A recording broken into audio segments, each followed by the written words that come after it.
Good evening, everyone. I don't want to waste too much time. Also, this event is going to be recorded, so people who cannot join today will be able to watch it on our YouTube channel. This is the fifth seminar for our IPP Research Seminar Series. I'm convening this series. My name is Antonio Leoni. I'm an associate professor here at UCL, and I'm also doing research at the Institute for Innovation and Public Purpose. I'm very pleased tonight to have two good friends giving first of all, Dr. Sophie van Hulen from the University of Manchester giving a presentation of a paper that actually we are working on together with also Nisha Robb, who is here in the audience, and also to have Professor William Lazzoni. Bill is an old friend who has been producing seminal work in the space of financialization over the last 20 years or so. So we are in a very good position to engage with a topic which, of course, has been widely discussed in advanced economies, particularly Bill's work in the US, of course, but also increasing literature looking at Europe, UK, and other advanced industrialized economies. Tonight, we are actually having the opportunity to start looking at how financialization is working out in a major middle-income country, South Africa. A few words about Sophie. Sophie van Hulen is a lecturer at the University of Manchester in the Global Development Institute. Before joining recently Manchester, she's been for several years as a lecturer also at SOAS, University of London, where she was also lecturing in economics, and she convened a number of programs and research activities there. She's been always working on a number of related themes from macroeconomic and financial systems down to specific value chains, like work on financialization in the cocoa value chain in the context of Ghana, and integrating really value chain, firm, and financial markets perspectives. So we are particularly pleased to have Sophie here, and we look forward to the talk. I could spend the rest of the meeting talking about Bill, about his contribution to the literature in this space. I will not do that. I just mentioned his last book, which you can see in the background on predatory value extraction. Is the cover, I think Bill is down there. You can see the screen, and was published by Oxford in 2020. And in a sense, it combines lots of the theoretical and empirical perspectives and data that have been generated over the last few years on the phenomenon of financialization. So without further ado, I'm particularly pleased to give the floor to Sophie. As usual, we will be recording, so everyone is aware of that. And also we will be running the seminar presentation for 35, maximum 40 minutes. We will then have a structured comments discussion from Bill, who is also going to give us some 2 minutes of an interesting link between himself and South Africa. And then we will open the floor actually to discussion and to engagement with all of you. And you will be very much welcome to raise your hand, and I will promote you to the panel to join the discussion. Good. Without further ado, I see a number of colleagues and experts also in South Africa among the audience. So I look forward to the discussion. This morning we had a very interesting panel discussion at UNCTAD with the former Minister of South Africa of Industry and the Minister of Mozambique, and some of this work was mentioned in that event. So we are very much continuing this conversation almost from this morning. Sophie, the floor is yours, and thanks again for accepting this invitation. Thank you, Antonio. Thanks so much for the kind introduction. It's an absolute pleasure to be here. Let me quickly share my screen. Hope you should all see the PowerPoint slide now. If not, please yell at me.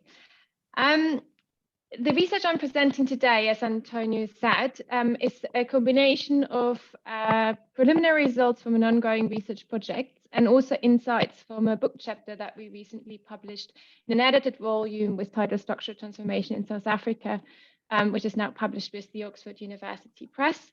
Both the book chapter as well as the ongoing research project are co-authored with Antonio, who is of course the chair for today, and also Nisha Ropp, who is an associate researcher at the Center for Competition Regulation and Economic Development with the University of Johannesburg.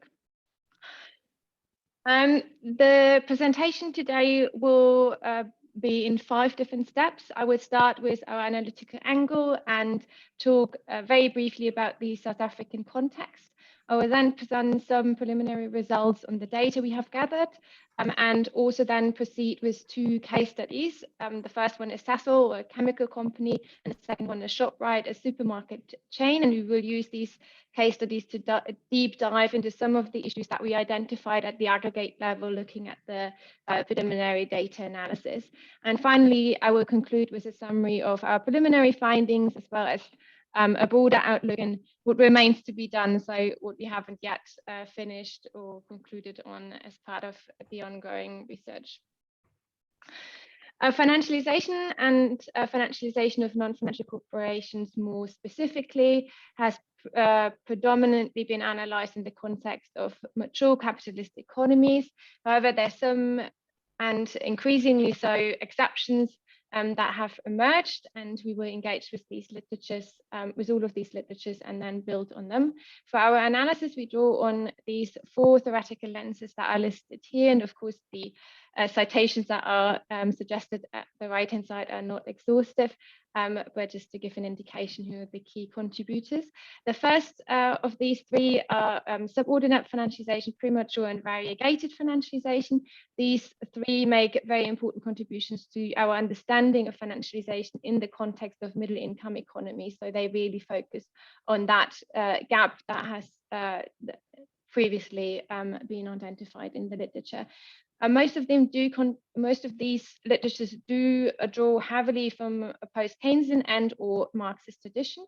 And we combine these insights with literature that has been established on corporate financialization. And I'm thrilled to have William Lazonik here as our discussant today, who of course has produced much of the seminal work in that category. And this literature explores the rising ideology towards shareholder value and how it has shaped and reshaped corporate strategies towards a downsized and distribute type of strategy, moving away from what was being called retain and reinvest, which has let down or has led to a breakdown of the profit investment nexus, and also new forms of financial accumulation, which took precedence over investment and productive activities. And those dynamics have also been linked to offshoring, outsourcing, and a subsequent restructuring of global value chains. And that's exactly where part of our story will tap into. Drawing on these 4 different literature traditions, our objectives are twofold. So first, we want to identify the unique structural conditions within which corporate financialization in the middle income economies in particular materializes. And then secondly, we want to evaluate how these structures impact the forms and also the outcomes of financialization in these contexts. This diagram just visualizes some of the contributions that have been made by the first 3 literatures that have been listed on the previous slide, and how they contribute to the objectives that we have set ourselves. Subordinate financialization focuses, and I know many in the audience will be familiar with this, subordinate financialization focuses on the innate hierarchies in global finance and also global trade. They do link, therefore, the global financialization process to the country or domestic context. They have used these dynamics in order to analyze financialization in middle income and also low income economies, and the literature acknowledges elements such as new external vulnerabilities, short-termism of international investors, issues around currency hierarchies and liquidity premiums, and so on and so forth. The focus here is predominantly on the global structure and how it has focused the domestic or country level structure. Then premature financialization links financialization in middle income economies to premature deindustrialisation. Here the analysis is predominantly at the country level, And the idea here is that financialization leads to an extraction of funds or value that is then being distributed to the global level or towards international investors rather than the domestic economies, and therefore then leading to premature deindustrialization. Variegated financialization is also primarily situated at the country level. However, it is a comparative, usually engages with comparative case studies, and it explores the question of what is different, both in comparing mature capitalist economies with middle income economies, but also comparing how financialization materializes across middle income economies and how this is different in different country contexts. Some of this literature recently has also focused at the differences across sectors. However, this is just kind of emerging now, and the sector approach is probably a bit more related to what we have in mind. Sorry. Drawing on these analytical angles and in combination with the corporate financialization literature, we put forward the following hypothesis. So we argue that financialization has shaped the ways in which middle income economies integrate into global value chains, as well as the global financial system. Further, the nature of this integration has shaped the way in which they themselves then engage with financialization or adopt strategies and methods that might be associated with financialization. The nature of the integration is further shaped by the sector in which they operate, the position they fill within the value chain, as well as opportunities of rent capture and value extraction that arise due to the shape of value chains, as well as market concentration across segments of the value chain in which they operate. Now, this diagram does visualize or tries to visually depict the hypothesis that we put forward, and in relationship to the literature with which we engaged. Non-financial corporations here are taking on different positions of national, regional, or global value chains, and this is indicated by the red dots on the right-hand side of these blue arrows that have different reaches, indicating whether it's a domestic, regional, or global value chain. Now, these chains have been transformed by financialization at the level of different lead firms and have been restructured as a consequence of this, but also by the global financial architecture and how lead firms then engage with that. These value chains are characterized by asymmetric relationships of power, and these are linked to various factors, including the historical evolution, the nature of the production process, and also the source of funding, which I will get to in a second, and also the practices of the lead firms and the ways in which they do engage with financialization. Now, the sources of profit for the non-financial corporations at the middle income level, as well as the position they take within the value chains and the particular country context, then shapes how they themselves engage with financialization, and also the extent to which they adopt practices that could be associated with financialization. So financialization then materializes in different forms, and they could be associated with different with different channels of shareholder payouts. So here, these are depicted as debt, dividends, and share buybacks, but also in forms of financial investments, often in financial investments topping productive investments, and also in terms of costs that are associated with their financial subordinate positions. And we will talk about this a bit more later on. And these forms of financialization and the ways in which they materialize, of course, then have implications for investment and value extraction.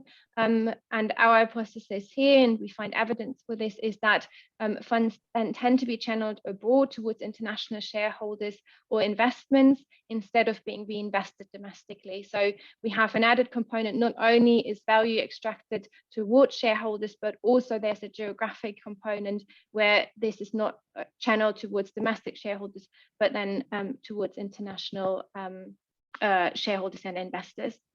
And this, of course, could then be linked back to the hypothesis of premature deindustrialization.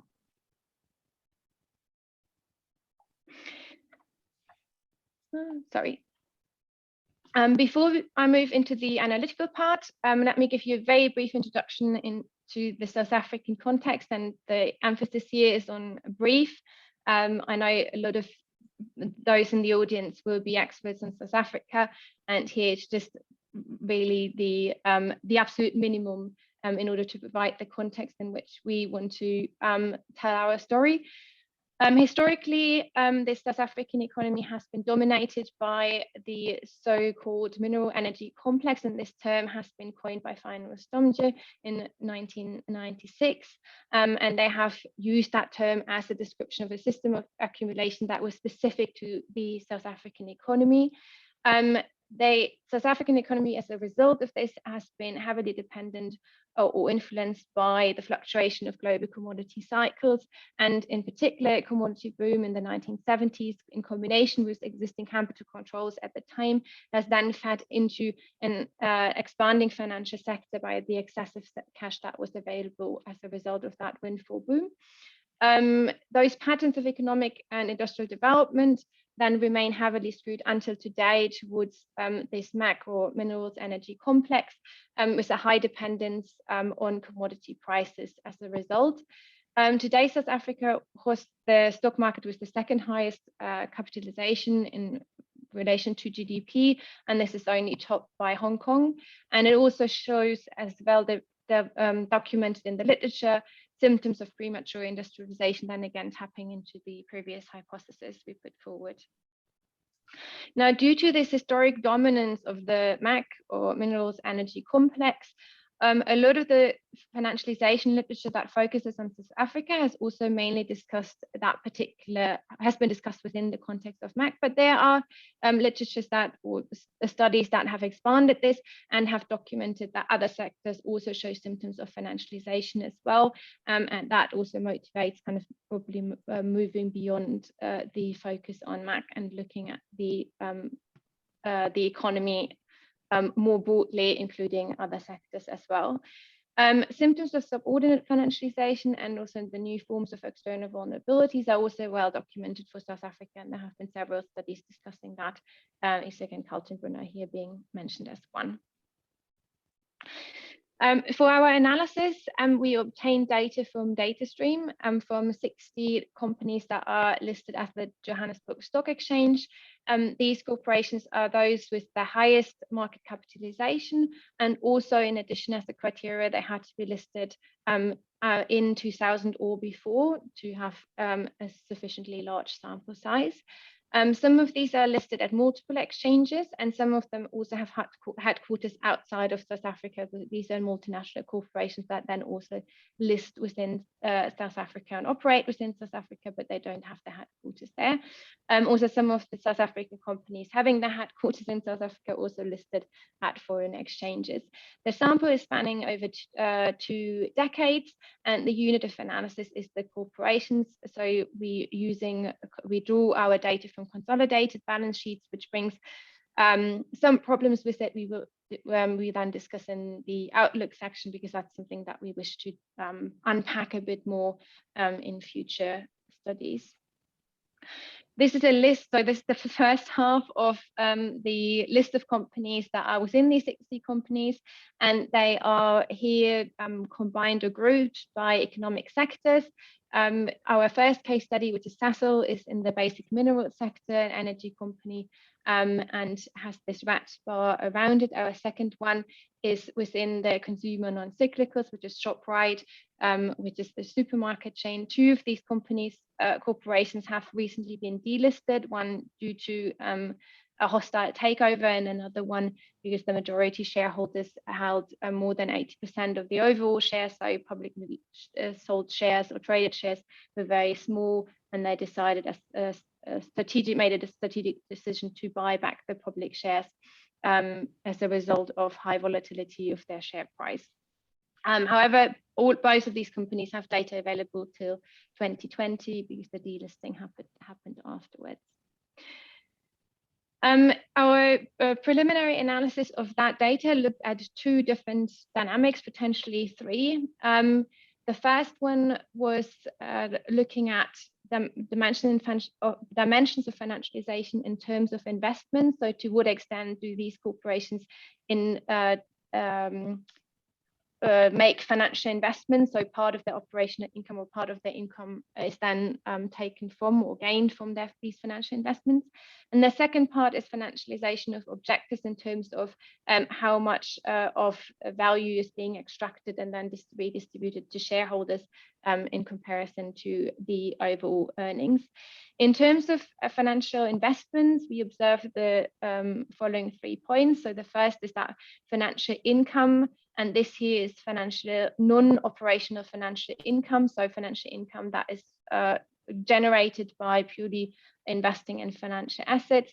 Comes very heavily with financial investments for several sectors, which suggests that these incomes are, or these financial investments are predominantly for the sourcing or generation of financial returns rather than for associated with, for instance, foreign direct investments. So financial investments could also be, for instance, companies then or corporations investing in shares of subsidiaries or associated corporations. However, if that co-varies very strongly with the non-operational financial income, then most of it will actually be associated purely with financial motives rather than productive ones. Financial investment also dominates productive investment, and productive investment is here defined as capital expenditure as well as expenditure on research and development. And this is true for all sectors to varying degree. We also observe a relative decline of these productive investments overall over the last 2 decades. And these are the figures that demonstrate these 3 points. So here we see disaggregated by different sectors. So the first two on the left are the ones where we draw our case studies from. So that's basic materials, where Sasol is operating in, and then consumer non-cyclicals below, and that's the one where ShopRite is operating in. For both of them, we see that the dark dotted line, which is financial investments, correlates quite strongly with the grayed out background, which is financial income. Financial income is on the right-hand side of the chart, and financial investment and productive investment on the left-hand side. We also see that for most sectors continuously, our productive investment, the capital expenditure and research and development remains below the financial investment part. That correlation is less strong between financial investment and financial income, which is non-operational, for consumer cyclicals, where there seems to be a dealing as well as technology. But for industrial technology and healthcare, the sector group is relatively small in our overall sample. So lots of these spikes are due to individual corporations rather than showing an aggregate picture. With respect to shareholder payouts, we also make a couple of observations. The first is that shareholder payouts, and here we depict them in the next slide relative to revenues, and there's a reason for that, which I will go into when I show you the figures, has increased continuously for most of these sectors. Shareholder payouts are predominantly in form of dividends, some also in terms of share buybacks, but share buybacks have decreased over recent years, with the exception of the healthcare sector. Payouts do exceed earnings before interest and tax in several years, which then raises the question about the sources of funds from which then these payouts are being made, as well as the motives or the reasons why corporations maintain dividend payouts and other payouts even in times of losses. We also find that when looking more deeply into where these funds come from, we recognize that these payouts, especially recently, are increasingly funded by debt. So corporations taking on debt in order to maintain dividend payments and other payouts, including share buybacks and, of course, interest payments. So this is a figure that shows the dark black line is the shareholder payout ratio. Here, as I said, this is with the denominator revenues rather than earnings. The reason for this is that earnings for quite a few sectors, especially the basic materials one, is extremely volatile and turns negative over some of the periods, which then makes the ratio, taking the ratio very volatile, and the variation in it being dominated by changes in profits or earnings rather than changes in payout. So if you would plot the absolute value for all sectors but basic materials, the figure would, or the aggregate would look very similar, be very similar than the black line here. But for basic materials, that big jump that you see around 2013, that's because of the collapse of commodity prices that then results in, of course, the denominator becoming really small, and there's a jump. So if you would plot the absolute values, you would have a more smooth increase in transition starting from around 2008. We also see that the lighter parts, so on the left-hand side of that figure, we have the shares of the different types of payouts, just differentiating here between dividends, share buybacks, and interest payments, all of which go to either debtors or shareholders, directly or indirectly. And we do see that for most of these sectors, the share buybacks have declined recently, or over the recent, let's say, 5 years, with the exception of healthcare. And we also see a spike in the, or an increase over the last year in the interest payments, which of course is due to the ongoing crisis, and that has forced a lot of these corporations to take on debt, not as a strategic move, but out of necessity. This is just, this figure here is plotting now earnings, which is the light bars, against the sum of shareholder payouts, which are the dark ones, and any years where the aggregates, so the sum of shareholder payouts in the total was larger than earnings that were generated, is highlighted in this gold yellow, just to indicate, so these are periods in which at least some of these corporations have made payouts that exceeded their actual earnings, then having to finance that via other means, so either via cash holdings or via selling any of their assets, or fixed assets, or taking on debt. Before we went into evaluating where this source of funding came from, we looked at some of the symptoms of subordinate financialisation, and looked more specifically at the interest rate that some of these corporations face. And we distinguish here on the left-hand side between domestic corporations, that are corporations that have their headquarters in South Africa, foreign corporations that are those who don't have the headquarters in South Africa but are listed at the Johannesburg Stock Exchange, and then domestic corporations that have operations abroad, so they have fixed assets abroad. Most of them are also listed abroad, but they do have their headquarters in South Africa. And there are a couple of interesting observations to be made here. The first is that those foreign corporations face a much lower interest rate overall than those who have the headquarters in South Africa. So this is the light dotted line that gravitates around the 5% value at the bottom of the left-hand side. We have about 5 percentage points above that lies the interest rate faced by corporations that are domestic corporations but have operations abroad, so you can potentially tap into international money markets. But because of, we assume that because of the fact that they do have the headquarters in South Africa, so they're South African corporations, they do have quite a high risk premium attached to them. So that's an additional funding cost just due to the fact that they are located in middle income economies. Those who do not have easy access to foreign capital markets are the ones that are the dark black line, and they face extraordinary financing costs, especially before 2011. Some of this is probably associated with a high inflation environment, but also this figure has to be seen with this, I say, bit of salt, no, with some caution. forgetting the idiom now, has to be viewed with a bit of caution, because the interest rate here is the implied interest rate and not reported by the corporation. It is being derived by taking debt payments, so interest payments by a corporation on debt that it has been reported over total debt, so the debt stock. And for some corporations, that number becomes incredibly large, and putting into question whether the reporting is done right. So some cleaning needs to be done of that data. However, the overall picture does reflect what we would have expected.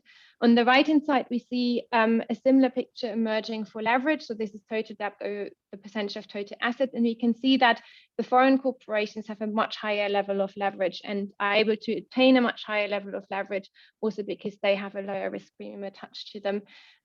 For the domestic corporations, that now exceeded the foreign corporations in the last year, but we expect this to be the case out of necessity rather than a strategic decision by these corporations, just because of the strains they face during the ongoing crisis.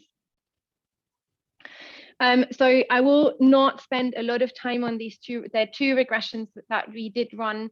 I will give you just the finding, so the important points here. So this is a dynamic pooled panel regression, very crude, very broad. Just had to have a look at how are corporations financing these payouts to shareholders. And an interesting observation we made here is that we distinguish between those corporations that have their headquarters in South Africa, those who do have their headquarters abroad, and then divided between before 2010 and after 2010, where the big gap in the interest rates was closed. We do see that before 2010, the South African-based corporations, or those who had the headquarters there, predominantly financed their payouts via income, much less so via debt. So the long run coefficient on a total new debt is actually insignificant.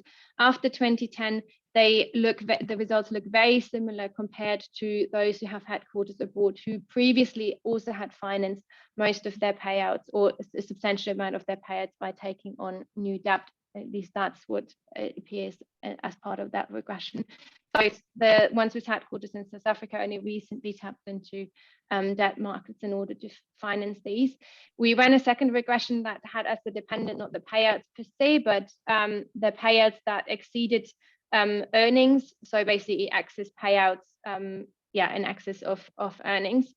Here we distinguish between all the corporations, and then the two sectors we're interested in: basic materials, consumer, non-cyclicals, and then all the corporations that have their headquarters abroad.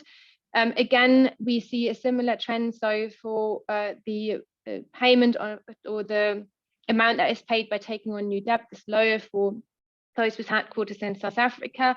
But an interesting observation is that those consumer non-cyclicals, that sector behaves much more closely or similar to those with headquarters abroad, where those with basic materials, actually they only had 2 periods where this was the case, that you had excess payouts, and I assume that the sample therefore becomes relatively small, so long run becomes insignificant. But here what we have interestingly in the short run variables is that they do seem to finance that from a mix of cash as well as taking on short and long-term debt, while consumer non-cyclicals do fund this via cash, the reduction in cash holdings, as well as intake of long-term debt. And then those who have the headquarters abroad are heavily reliant on debt, while all the others financing mechanisms are insignificant. So it's a very debt-financed way of dealing with the periods in which payouts exceeded earnings. So let me move to the 2 case studies to drill down on some of these patterns on the aggregate level that we observed. The first case study, as I said, is ShopRite, consumer non-cyclical group in our previous analysis. It's the primary supermarket chain in South Africa, and Sasol, who is categorized under the basic material sector and is a chemical fuel company, which has been established and has been around since the 1950s. So just relating that to our analytical angle, ShopRite is located relatively high up. It's a value chain. It's as a retail giant. It is operating not at the global, but at the regional level, and has operations across the African continent. Sasol, on the other hand, is more operates more at the middle of its chain, but also is heavily vertically integrated by Swiss upward, like downward and forward and backward linkages. Both of these corporations do engage in like the payouts these corporations make, or the investment they make, are channeled towards global, so out of the country context and also out of the regional context, but the mechanisms in which this happens is quite different, as we will see as part of our case study analysis. This is just to demonstrate that Sasol is truly a multinational corporation with a very global reach and is positioned, well, yeah, across the globe. This is very different to ShopRite. ShopRite focuses predominantly on the Southern African continent, but also Ghana and West Africa there, and some of its subsidiaries are scattered across the African continent as well, so operates within a regional chain. Sasol it has been established as one of the strategic, as part of a strategic sector under the minerals energy complex in the 1950s. There are very few incumbent companies within that segment, and it's also regarded as the domestic champion in the fuel chemical business. The whole sector is characterized by a high degree of vertical integration, which is also Sasol's operations are heavily vertically integrated. And Sasol has listed at the New York Stock Exchange in 2003 and has allocated significant capital expenditures to overseas projects, as we will see. ShopRite is a leading supermarket chain. On the domestic level of national grocery chain is heavily concentrated, so there are only 3 chains that hold 80% market share. ShopRite alone holds 33% of that share and operates within different franchises that is trying to reach different income groups. Again, we see a high concentration at the segment in which ShopRite within the value chain ShopRite operates. Very capital intensive operations, as large investments in retail infrastructure are required, and ShopRite runs a couple of or expands heavily on the African continent. A couple of observations, and these come from our book chapter. So these case studies are taken from the previous work we have done that is published as part of the edited volume. We see a significant increase in shareholder payouts. That's more so for ShopRite than for Sasol. And this is if you compare like the 2000 to 2009 and then 2010 to 2019. Dividends are the main drivers of these payments, and the purchases are declining, and that is in line with the overall sector patterns that we have seen just previously. Both firms do finance both capital expenditure, acquisitions, and also shareholder distributions increasingly with debt. And again, this is also in line with the findings that we found at the aggregate sector level there. And we see especially for Sasol, debt levels are going through the roof. Now drilling, and I know this slide is very small and I apologize for this, but drilling down into like the different distribution of that debt and how it came about, the story is quite different for both of these case studies. For Sasol, debt has risen incredibly since 2012. And that is both a combination of stagnating oil price at the time. So Sasol as a fuel chemical company is heavily dependent on, or the profits made are heavily fluctuating with global commodity prices. Sasol has seen a change of leadership in 2011 that also is associated with that increase in debt, as the new leadership has then pursued a strategy of downsize and distribute, very much in the US American example, and divested from some of its non-core downstream operations, so reduced its vertical integration. It has also reoriented towards international operations heavily, especially towards the US, and engaged in a couple of mega projects there. That also meant that because a lot of this debt was then used in order to finance these mega projects, most of that debt is then dollar denominated, and dollar denominated debt for Sasol has now actually exceeded its rand denominated debt. And exchange rate risk is being acknowledged as an incredible, like an increasing risk factor for the corporation. As a result, a major decoupling seems to take place here from geographically where Sasol is generating its profits, which is predominantly South Africa, and where it's then investing its profits, which are predominantly at the moment the USA, in order to then build up assets that are then generating US dollars, so hard currency. The story for ShopRite is very different. ShopRite has issued large amounts of debts and has financed that via institutional investors in 2012 in order to fund some key acquisitions domestically at the time. And it has recently, so in 2017, made a large-scale conversion of that debt into shares, and as a strategic operation to reduce its overall debt stock. Its debt is also, the debt that is denominated in US dollars is also growing. And the reason here being that the US dollar debt has a much lower interest rate, so it's a tempting market to tap into. However, the problem for ShopRite is that it has no assets or operational income that is denominated in US dollars or any other hard currency. And again, this is a risk that is being acknowledged by ShopRite increasingly. The mitigating strategy here has been to invest heavily in very low yielding US Treasury bills in order to get from these financial investments the US dollar returns in order to finance its debt. Also, ShopRite has squeezed the excess cash out of its some of its subsidiaries in order to settle its short-term debt obligations, and that demonstrates the power across the chain that, of course, ShopRite as a retail giant can exercise across its value chain. So to summarize, based on our case studies and the aggregate data analysis, very preliminary, that we have done, subordination is very visible and materializes in both higher interest rates and lower leverages, which has potentially implications for the ability of firms, South African firms with headquarters in South Africa, to compete internationally, and also the risk they face in terms of takeovers.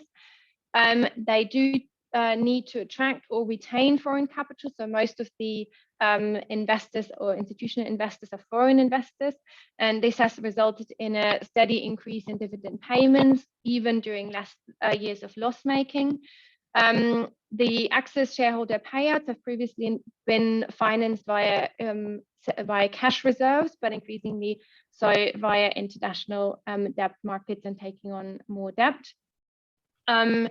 Capital as well as financial investments seem to be predominantly channeled abroad. So instead of being invested all at the domestic level, these are being taken both predominantly into the US or any other hard currency generating markets. And that is for the purpose to acquire hard currency yielding assets. That these could be financial assets, but they could also be fixed and productive assets. Here, the sector and value chain position does matter, both in terms of strategy and how this materializes. So Sasol, as we said, adopted a US-style financialization strategy and expanded into hard currency combined with low interest rate markets. And here the profitability is tied very closely to commodity prices, while payouts are largely detached from profitability. So we saw at the aggregate level that actually the shareholder payouts do vary not as much with profit than we would observe for our consumers, non-cyclicals and cyclicals actually. So in ShopRite, the story is different. Profitability or the payouts are linked to profitability, but excess payouts are increasingly funded via debt as well as cash that is being squeezed out of the subsidiaries. And here the expansion has been in financial assets, US dollar denominated financial assets, in order to generate hard currency to finance its foreign denominated debt stock. What remains to be done is, so the things that we want to expand into and look into more deeply as part of that data analysis and broader analysis of the 60 companies that we want to look into is to have, to explore more detail the sources and uses of funds for the corporations that we have in our sample, as well as how these differ by sector and value chain position. Also, an important aspect that came out as part of our case studies is changes in the regulatory environment, and we want to map that against corporate behavior and corporate strategy. And that will also have probably impact quite differently for corporations headquarters abroad and those in primarily located or with headquarters in South Africa. Another factor that we have not yet looked in more detail into the composition of shareholders and ownership structures, majority shareholders, and so on and so forth. And also, we want to explore in much greater detail the role of subsidiaries, and that's something that also came out of the observation that some of the corporations we had in our sample delisted, and there are very interesting stories there, how that has happened, and what the power structure between these majority, minority shareholders, subsidiaries, and so on and so forth played, as well as the financial strategies that these corporations run. Also, a lot of this goes via subsidiaries, which is very interesting. So that needs further exploration. Again, very small. I'm happy to send slides to those with the references, but these are the studies that we referenced in the PowerPoint. As I said, it's not exhaustive, of course. Thank you for listening, and yeah, I hope we have enough time for Q&A. I don't see the time, so actually you are perfectly fine, and thanks so much. So we managed to compress quite a lot of the interesting material that has been building up in the last months, and I think we had a great discussion. I can see also in the audience a number of people, not only from South Africa, but also scholars who have been working on this issue in a more international context. Before opening to the Q&A, as announced, Bill is our discussant for tonight, and Bill, would you like to share before we start? I think you wanted to have share a couple of slides and then move towards the comment. Okay, so thank you very much. It was really interesting, and it's great to see this work being done. And these actually, this is a very brief history of my interaction with South Africa. I've actually never been to South Africa. I was supposed to go in May of 2020 for a couple of weeks, and that had to be canceled for obvious reasons. But this goes back, this first one goes back to 1978. I was actually, it says in the caption, if you can read it under the photo, this is the cover, the front page of the Boston Globe, that these are students walking around there. That's me, however, right in the center, just under the K of break. And I was actually assistant professor at the time at Harvard, walking to my office, and I saw this demonstration going on, and I started walking around with the students around this building. It's the main administrative building at Harvard, and they caught me actually on the second page too. You can see me toward the back there on the left. And this was a protest over Harvard demanding that Harvard divest stocks, basically, that of companies that did business in South Africa. Harvard rejected this at the time, but it actually developed into a movement that did have an influence ultimately over of course, the 80s in the ending of apartheid in South Africa. And the argument that was being made then, that I was making then in favor of this, was not that it would do great damage to South Africa to have Harvard divest the stocks, but it was a statement from an elite educational institution that was important, and I think that was the correct way to look at it.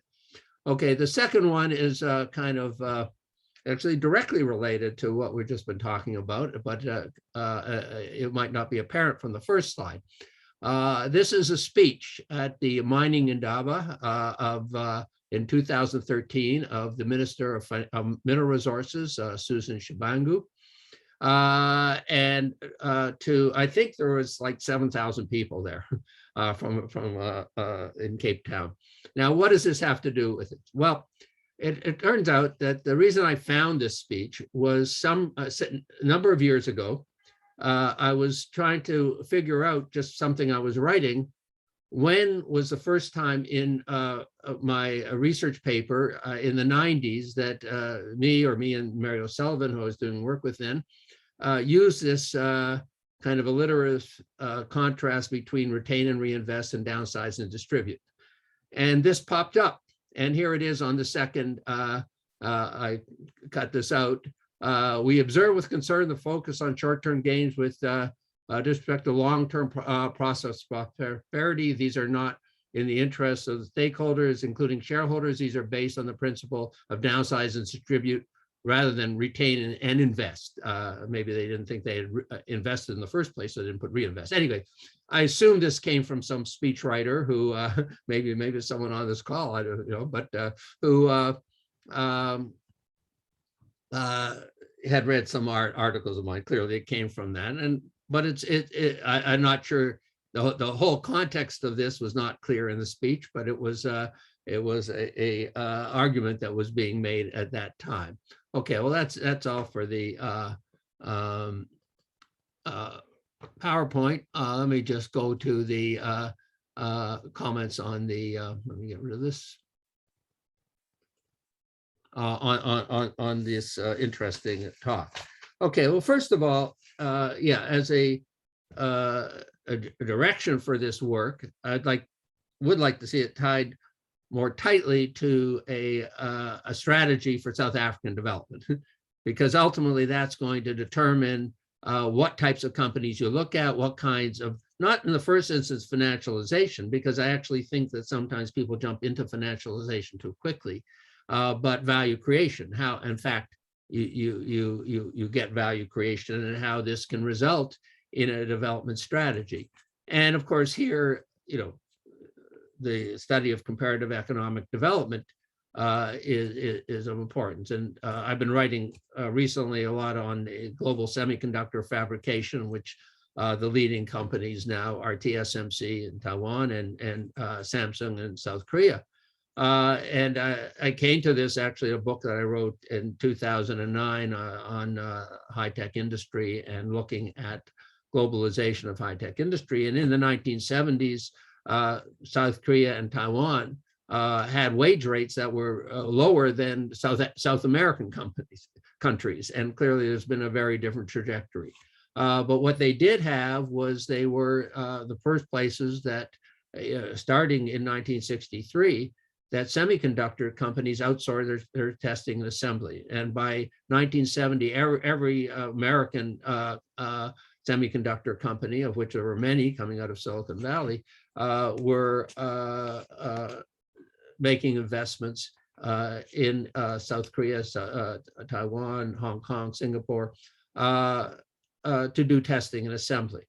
Now, at the time, those companies were not financialized, so they were not grabbing the profits back. There was a retain and reinvest going on there. They also found that they used not just relatively inexpensive but literate female labor in production in the manufacture, but also a lot of managers and engineers who were from indigenous to the countries. And of course, that had to do with a development strategy that these countries had, which was to train the labor force, which actually at the time was leading to brain drain, but ultimately once companies like LG and Samsung and others in Korea, TSMC, or it was actually done through the government, and the first company was UMC in semiconductors in Taiwan. Once they got going, they were able to draw people back who became critical to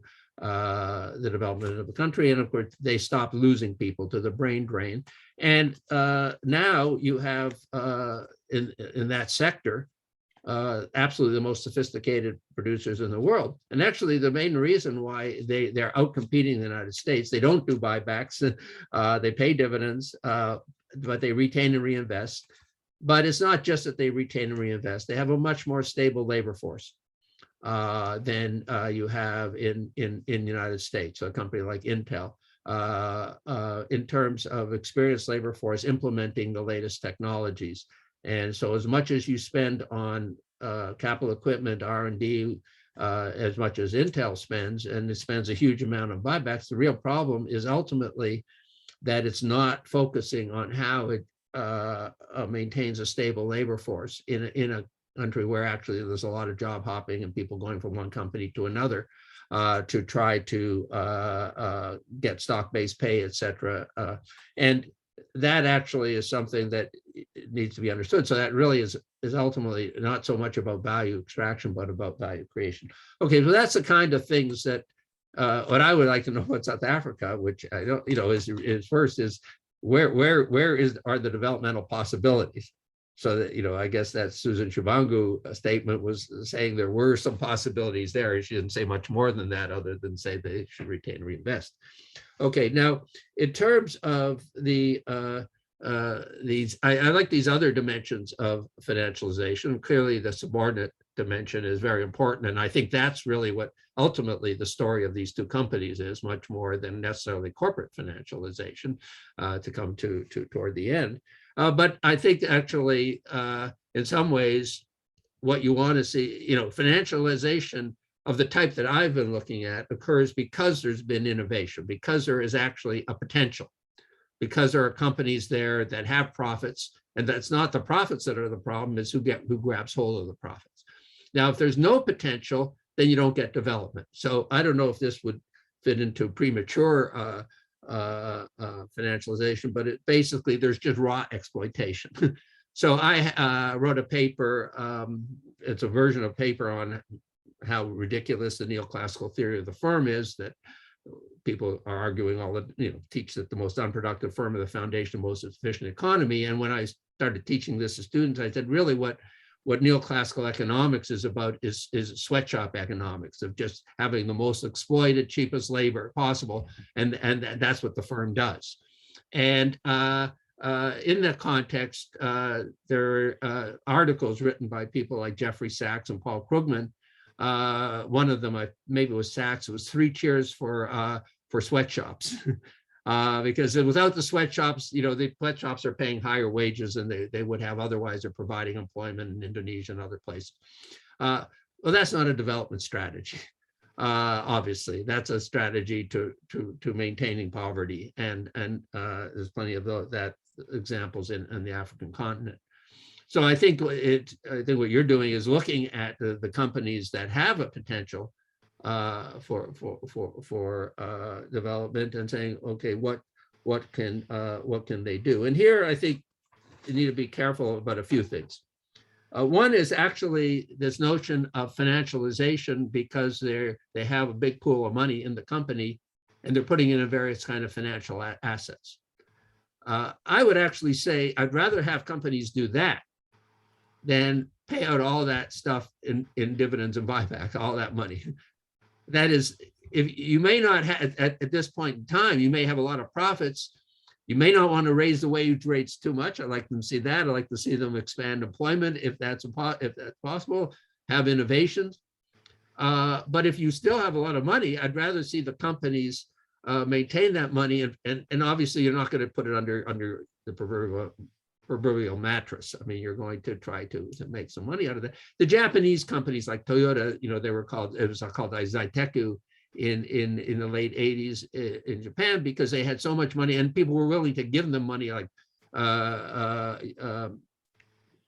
bonds with warrants to buy stocks, a kind of convertible stock, that basically people were paying Toyota to take Euro bonds, etc. That's fine, because it was not really financialization. It was Toyota actually taking advantage of a situation and having more money available for productive investment, which basically is what that company continues to be about. And actually one of the arguments that's made by people who criticize my focus on buybacks, the money has to go somewhere. It goes out into, one thing you can say is, well, where does it go? It goes to hedge fund activists, et cetera. But the other problem is that if the money stays in the companies, it's not like it's sitting idle. It's actually probably going more directly into funding corporate securities, government debt, etc. Now, the other thing is to be careful about debt, because you have to really be clear about what that debt is being used for. Because obviously debt is a form of finance for value creation. Now, the important thing about debt is that debt has to build on equity or profits.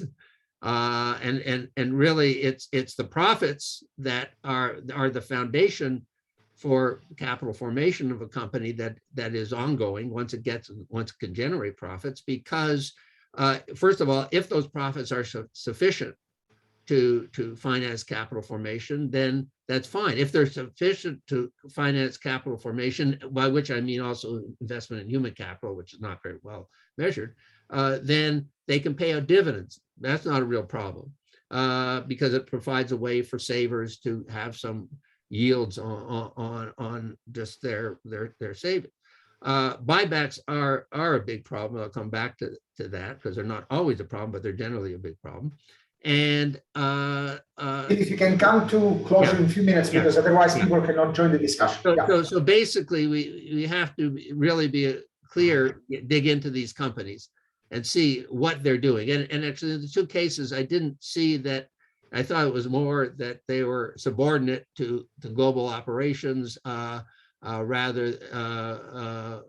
or in the case of Sasol particularly, rather than financializations. The debt doesn't tell me too much if I don't know how it's being used. Finally, just the thing about stock repurchases, which have taken off and just crazy in the United States, and have been reduced not just, as you show, in South Africa, but in Europe from research we've done, Antonia and I and others have done,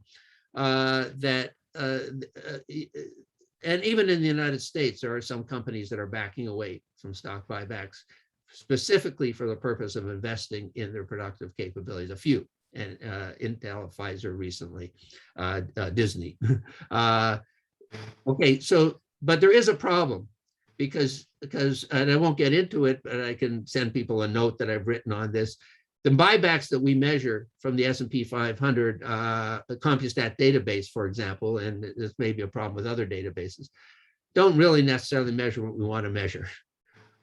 There's all kinds of things lumped in there that we don't want to measure. What I want to measure is actually the buybacks that are being done in the United States, at least, as open market repurchases, which have no purpose other than to manipulate the stock price.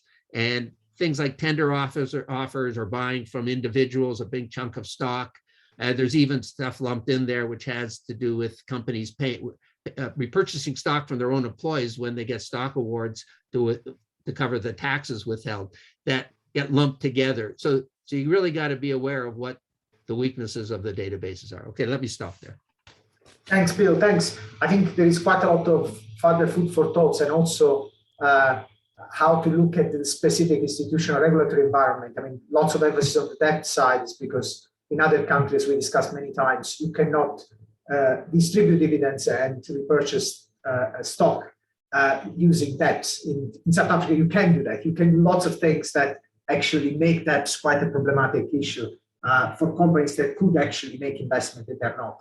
Okay, we have already, Sophie, would you like, I guess we can get a couple of questions from the audience, and maybe then you can pull together your set of comments, remarks, and then I see Nicola King, let me just allow her to talk, and also Charan from SOAS, Professor Charan Driver. Nicola, you go first. Good evening. Thank you very much for the presentation, and it's lovely to see this work continuing on financialization. Antonia, I do know you from the SACHI chair. Sophie, I haven't met you before, and it would be lovely to take this conversation further with you. And Professor Lazanek, I'd also like to say it's lovely to have a conversation with you, in that a lot of my work has also referenced yours. I just wanted to highlight a number of things. So I've spent 3 years working on the financialization of non-financial corporations in South Africa, with a number of case studies, including ShopRite, and have finished that. I was working with Samantha Ashman, Professor Samantha Ashman from UJ, and Professor Ben Fine from SOAS. So a few comments related to this. One, I'm just going to come back to an early point with your reference to Eva Kowalski, stating that she's looking at the variegated form of financialization. Just wanted to highlight there that she's actually looking at debt on the balance sheet and overcapitalization, two very nuanced and specific components of financialization. The work that I've done over it, and it's my PhD, which is complete, looks at the variegated forms of financialization. So linked to that, I just wanted to highlight in the work that you're doing a number of issues. One, the gap in country level studies on the middle income level of financialization. There's been a lot of work done in South Africa on financialization by a number of authors. Can you just come to the question as well, because otherwise we will have another talk and we don't finish the point, please. Well, my question really is highlighting this in terms of looking at I appreciate what you're putting forward on paper now, but I think you also need to be nuanced on the fact that you're stating that dividends are being paid by these companies in times where they shouldn't be paying them. You're also stating that they have delisted from the stock exchange. So I'm asking the question on this. Have they delisted from the stock exchange? Are you sure that they're paying dividends during times of loss-making periods? Are you sure that they are making all their financial investments based on debt just to channel them into hard currency? So I'm just questioning, the focus has been on the shareholder value, and I support what Professor Lazanek has said, is that sometimes debt is good. Buybacks are not reported on the balance sheets, or if they are very poorly reported. It's very difficult information to get. And so I support that question on, what is happening with the buybacks. It's difficult to find. And just one other highlight in terms of the mining and DARPA. It was always funded by Nedbank, and I was a commodities analyst with Nedbank. Mining companies will say different things around productive investment and sustainable development, but the Ndaba also had the last day, was always focused on sustainable development, and no one ever attended that last day. So we just also have to be careful where we take those quotes from in terms of who's saying what when during that period of time. So my question is, you're wanting to take this research forward. I'm very happy to have conversations with you, but I'm also just saying, I think there are a number of things, especially related to ShopRite, because I understand ShopRite well, that perhaps you should just maybe nuance in terms of taking this research forward. Thanks, Nicola. Thanks. I think it would be great if you could also provide further reference so the audience wants to engage with that. We are very familiar with work that people have been doing. For example, Rina Dasnair, who has been working on ShopRite for several years. And it's great to have constructive comments around how these things can be moved forward. So 2 comments around, I think, the data, and if you are sure about how these things has developed. Thanks so much. And Sophie will take that on board. Now, Charan, so that we can, because I see other people raising their hand, we will give a chance to everyone to make the remarks. Charan, and then we have Mohammed, but before Sophie will have a chance to respond. Okay, thanks. Yes, Kiran Drava here. Sophie, thanks very much for a really interesting talk. I just want to focus quickly on the issue of the dividend payments, because I've been reading some things on dividend payments in South Africa. And it really is, it's not at all clear, it seems to me, what the main determinants are. One of the papers that you referenced in Near and Wesson, for example, attributes the increase, which he also finds in dividend payments before 2008 and after 2008, to the change in the regulation of dividends. He says the outcome reflects the positive impact of dividend distribution regulatory reforms. So I'd be interested to know whether you attribute the increase in dividend payments to that as well. And just one other point, which is about the debt, the use of debt to finance dividends. I just wondered to what extent this is a middle income country issue, or whether it actually is entirely global, because I've certainly noticed it in the case of developed countries, where effectively what's going on here is that because interest rates are artificially low, we're getting a change in capital structure from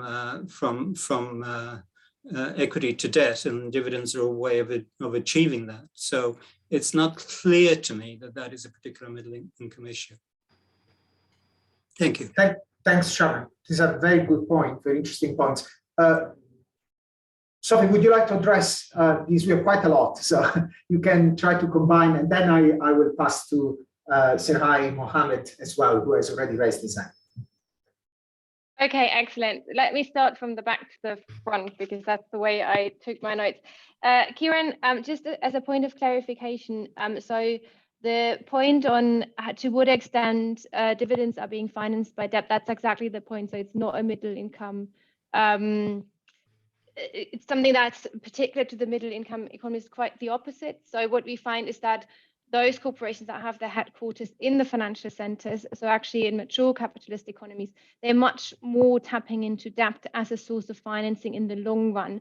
So while when you look at the flows, the funds, it might not, so immediately it might not be paid by debt, but in the long term, some of this will be financed by debt. And those with the headquarters in financial centers are able to be leveraged much more, because they don't have the same amount of like risk premium attached to both the cost of financing as well as just a risk premium attached to their equity as well. The question about dividend payments in payouts in regard to the change of regulatory environment, that's exactly something that we want to look into further. So we're very aware of this. We know Weston's work very well. So we also followed that data in order to, and the way these colleagues try to disentangle and put their fingers at what are actually buybacks and how do we interpret them. So we followed their work, and that's something, so the regulatory environment is something that was on our list of things that we will look into further. Nicola, thank you for your comments. I would love to read your work on ShopRite in particular. I'm very familiar with Eva's work. She's a close friend.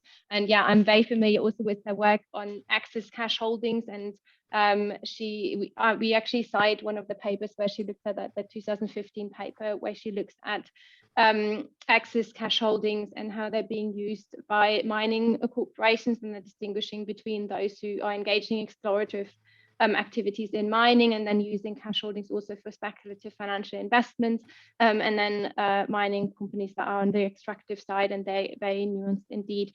So yeah, we're aware of that literature.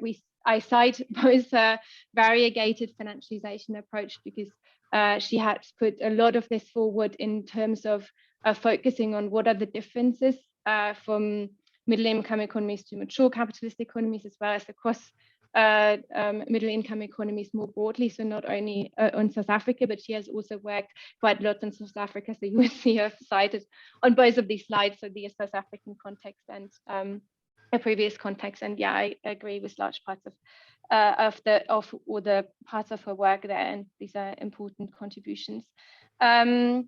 The delisting that happened, I'm not sure I understand the question. So some of the stories we wanted to get out is, yeah, and that also speaks to Bill's comments on, we want to do a deep dive into really understand what the aggregate data patterns show us. So that's still on our list. So the delisting of these two corporations that I mentioned that basically dropped out of our sample because of that, the story and the reasons for their delisting were quite different. And I think that in itself is an important story in that then relates back to the outlook section we had on a discussion of who are the owners of majority shares, how are subsidiaries being organized, how are subsidiaries being used in order to finance certain things and stuff like that. And some part of this is, I think, reflected in ShopRite. But I'm not an expert on ShopRite, so if you have worked on this as part of your PhD and ongoing research projects, I would be very grateful if you could share this part. When it comes to share buybacks, yeah, I completely agree both with Bill and you on the problematic of the data. That's why I said we, as a disclaimer, we're working with consolidated balance sheets, and these bring a tremendous amount of problems with them. So if you really want to know what's going on deep down, you basically have to tap into the annual reports, the written ones, as well as the balance sheets reports of each individual corporations. But you will appreciate, as well as you appreciate Weston's work, that this is a tremendous amount of time-consuming work that is still ongoing. We couldn't finish it in time for the presentation. So we're aware of this, and yeah, we'll continue to do that.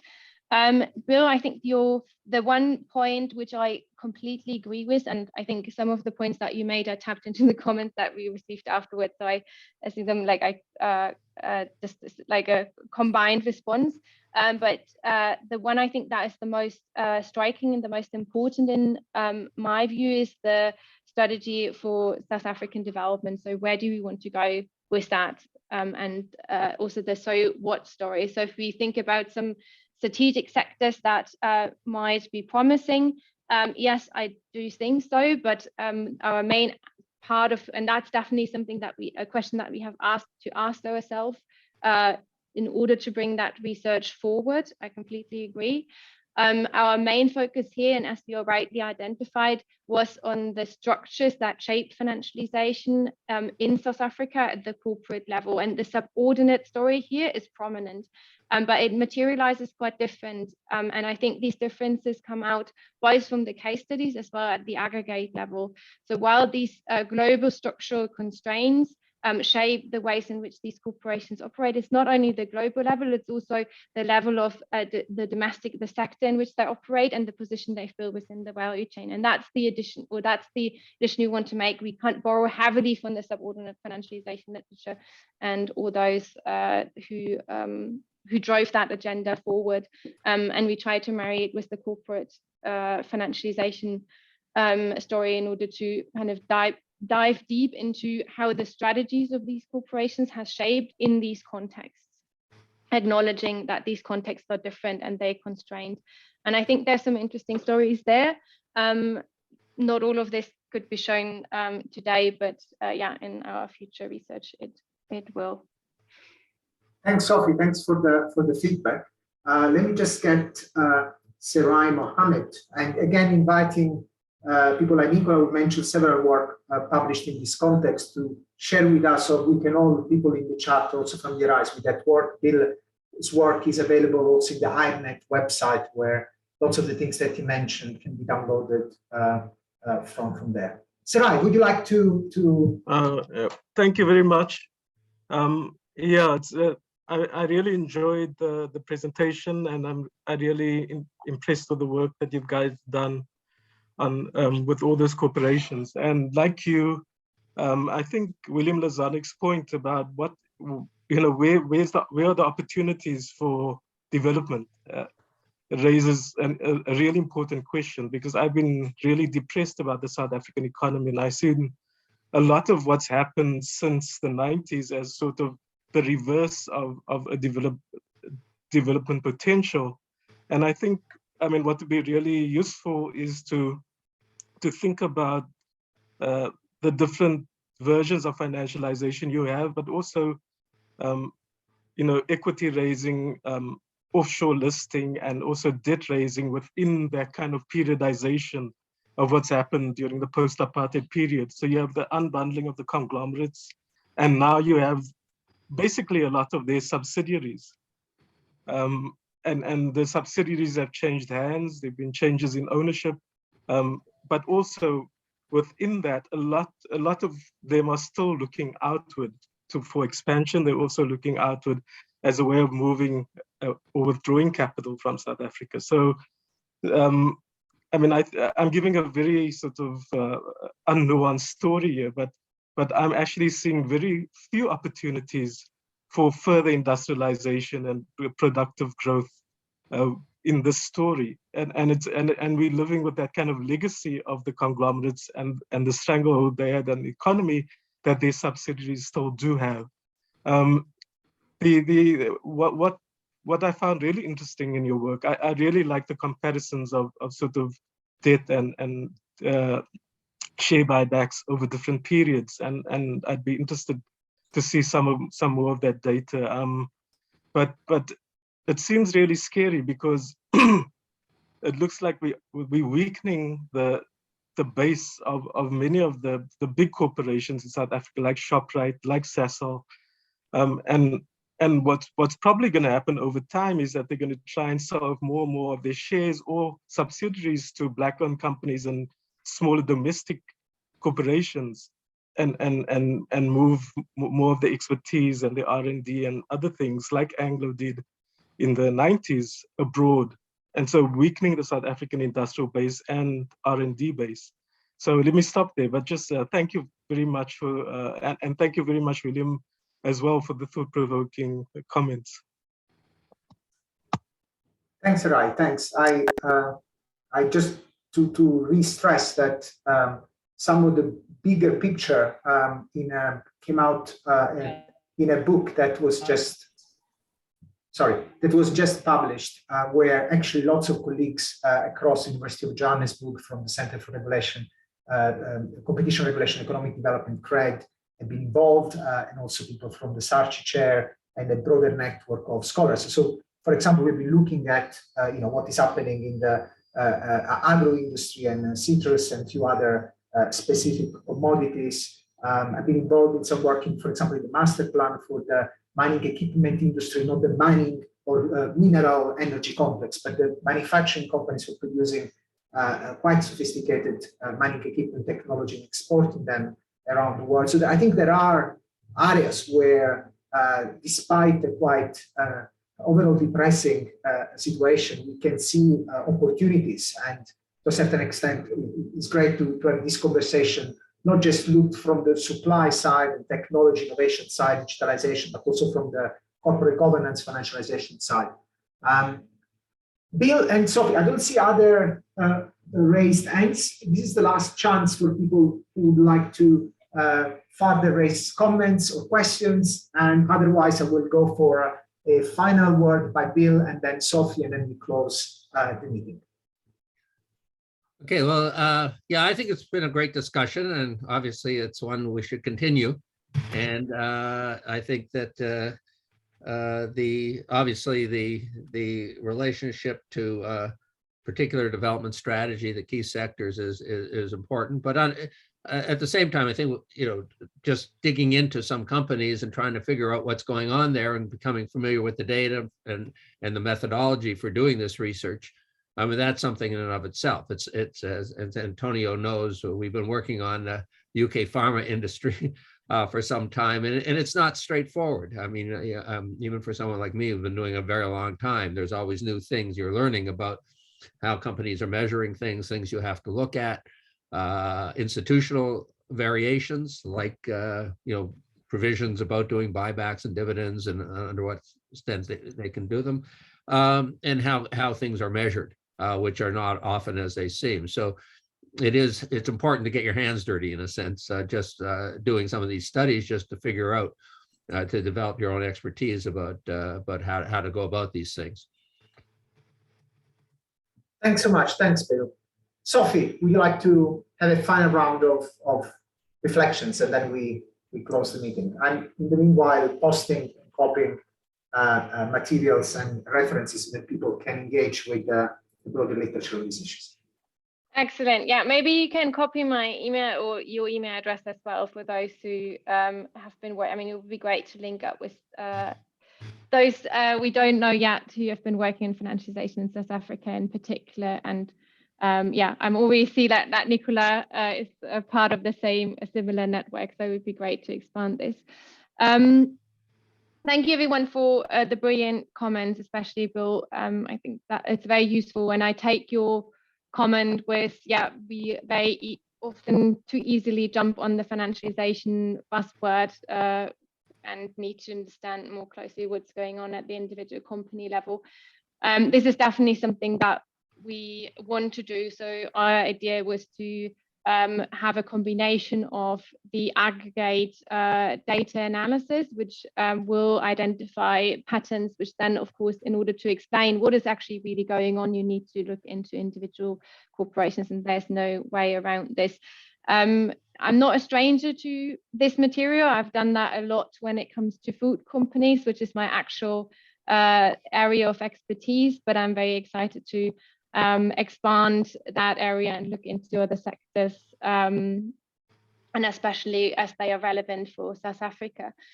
I know I know about, for instance, Ben Fine's work on in the context of the mineral energy complex and development estate. So together with Susan Newman and others. And I know there's often a pessimistic undertone, but I do think that there's potential and opportunity, and we know that. I mean, Nicola rightly also pointed out that regulatory context then changes do have important implications in how corporations then change strategies or engage with these constraints that are put onto them. So it would be interesting to see how this plays out, and whether, for instance, regulations at the national as well as international level could change the dynamic to some extent. So yeah, a lot of things we still have to think about, as I said, in the outlook, all very preliminary. But thanks so much for the brilliant comments, and it was a pleasure to be here and discuss this work. Thanks, Sophie. Thanks so much. And I think as a former SOAS person, so I know many of the people Nicola was mentioning and some of these, I think we need to remember ourselves that we are in a space where we need to promote different approaches and different theoretical perspective of what is the firm, what are the contradictions and problems related to financialization. And so I think they are all contributing in different way in this direction. So Charan is still at SOAS developing fantastic research in this area, and I'm pleased that we had the chance to have this conversation tonight. Again, in view of trying to promote people's work and make lots of links here for those who are interested in go deeper into some of the contributions that exist. Thanks everyone for participating. It was a very interesting conversation. Thanks, Bill, for accepting to be discussant, and Sophie for the great presentation. And we will resume with our seminar series next year. And we have a pipeline, a list of very interesting speakers, including Professor Eric Elliner, who's going to present his new book on new mercantilism. Fiona Tregenna from the Sarchi chair will be with us. Cecilia Rica from Kilmeny University on digitalization and platform. Beatrice Kira from Oxford on, again, digital and trade policy issues. And Danny Breitznitz on his last book on innovation in real places. So we have a quite rich agenda. Please keep following us on the website and the YouTube channel from IPP. Good night, everyone. Thanks so much.